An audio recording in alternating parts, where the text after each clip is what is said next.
বিগত দিনে skin care বলতে আমরা বুঝতাম মুখে সাবান মাখা আর রাতে বোরোলিন মাখা।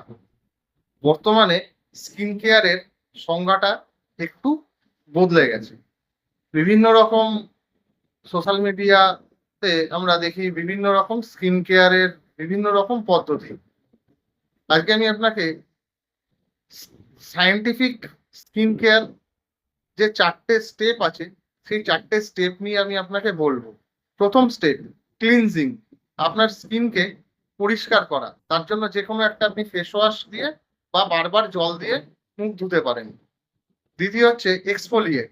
আমাদের স্কিনের ওপরের যে লেয়ার আছে এপিডার্মিস, এখানে কিছু ডেড সেল জমা হয়। সেই ডেড সেলগুলোকে রিমুভ করা, অর্থাৎ সেখান থেকে সেই ডেড সেলগুলোকে সরিয়ে দেওয়া। তার জন্য আপনি এই ফেস ওয়াশ দিয়ে কিছুক্ষণ যদি মুখটা 1 মিনিট একটু ম্যাসাজ করেন, সেটা এক্সফোলিয়েট হয়ে যায়। 3 নম্বর হচ্ছে ময়েশ্চারাইজ করা, অর্থাৎ আপনার ত্বকে কতটা জল ধরে রাখছে সেটা আপনাকে দেখতে হবে। আপনি একটু চিন্তা করুন তো, আপনাকে কখন সব থেকে গ্ল্যামারাস লাগে? যখন আপনি স্নান করে আসেন সেই সময়। কারণ সেই সময় ত্বক অনেকটা জল ধরে রাখে, এই জন্য আপনাকে অনেকটা ফ্রেশ এবং অনেকটা গ্লোয়িং লাগে।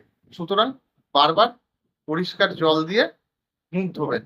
এবং সব থেকে ইম্পর্টেন্ট হলো সান প্রোটেকশন। এই জন্য আপনাকে অবশ্যই একটা সানস্ক্রিন ব্যবহার করতে হবে।